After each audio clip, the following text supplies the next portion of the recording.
பொதுவாக நமக்கு விரோதமாக யாராவது எழும்பும்போது, யாராவது நம்முடைய பேரை கெடுக்கும்போது, நமக்கு நிறைய பேருக்கு உள்ளாய் எழும்புகிற ஒரு குணம் என்னென்னா, எப்படியாவது இவனை பழி வாங்கணும், இவன் இப்படி பண்ணிட்டான்ல, என் பேரை இவன் கெடுத்தா இவன் பேரை நான் கெடுக்கணும், என்னை பற்றி தப்பாக இவன் பேசினா நான் அப்படி இல்லைன்றதையாவது நிரூபிக்கணும் அப்படின்னு நம்ம நிறைய பிரயாசப்படுவோம். இந்த சவுல் ராஜாவினிடத்தில் இருந்த ஒரு பொல்லாத குணம் என்னென்னா, எப்படியாவது தாவீதை பழி வாங்கணும். அதுக்கு இந்த தாவீது ஒன்றும் பெருசாக எதுவும் தப்பு பண்ணலை.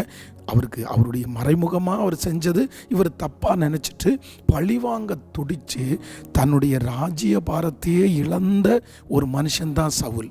அதனால் இன்றைக்கு இந்த சத்தத்தை கேட்குற நீங்கள் உங்களுக்கு துரோகமே பண்ணியிருக்கலாம், உங்களுக்கு ரொம்ப கஷ்டப்படுத்தி இருக்கலாம். ஆனால் ஒன்று மட்டும் செய்யாதீங்க, பழி வாங்கிறது உங்களுக்குரியது அல்ல.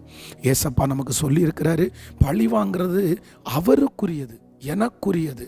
நானே உனக்கு பழி வாங்குவேன், நானே உனக்கு பதில் செய்வேன். நான் நம்புகிறேன், உங்களுக்கு விரோதமாக எழும்பினவரை கர்த்தர் பார்த்துக்குவார், உங்களுக்கு விரோதமாக பேசினவங்களை கர்த்தர் பார்த்துக்குவார். இது பேசுறதுக்கு ஈஸி, ஆனால் அந்த சூழ்நிலை வரும்போது தான் சிலருக்கு தோணும். யோசேப்பை குறித்து வேதம் ரொம்ப அழகாக சொல்லுது.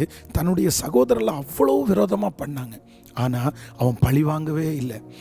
அதுவும் போத்திபாருடைய மனைவி அவங்கள தப்பான ஒரு பேடு, ஒரு நல்ல மனுஷனை, அதுவும் வேற எது சொன்னால் கூட சமாளிச்சுக்கலாம், இந்த மாதிரி கேரக்டர் வைஸில் தப்பாக சொல்லும்போது நிறைய பேருக்கு கஷ்டமாக இருக்கும். நீ வேற என்ன வேணாலும் பண்ணு, பட் என் கேரக்டர் நீ எப்படி அசிஸ்டன்ட் பண்ணுவ, நீ எப்படி சொல்லுவ அப்படின்னு நம்ம கேட்போம்.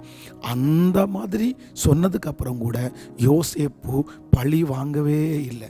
இன்றைக்கு யாரோ ஒருத்தரிடத்துல ஆண்டவர் பேசுகிறாரு, வேண்டாம், அது நமக்குரியது அல்ல. நீங்கள் ரொம்ப ஞானமாக இருங்க. யாராவது உங்களுக்கு விரோதமாக எழும்புனாங்களா, கர்த்தர் பார்த்துக்குவார். ஏன்னா அவருடைய அனுமதி இல்லாமல் அந்த மனுஷன் உங்களை ஒன்றுமே பண்ணியிருக்க முடியாது. சில நேரத்தில் கர்த்தர் அந்த மனுஷனை அவரே தான் எழுப்பியிருப்பார். அது நம்மளை உயர்த்துறதா இருக்கலாம், அது நம்மளை பாடத்தை கற்பித்து கொள்கிறதுக்காக இருக்கலாம், அது மனுஷன் இப்படி தான் தெரிஞ்சுக்கிறதுக்காக கூட இருக்கலாம். எதுக்காக அவங்க அப்படி நமக்கு ஆண்டவர் அப்படி சூழ்நிலையை மனுஷங்களை எழுப்புனாங்கன்னு நமக்கு தெரியாது.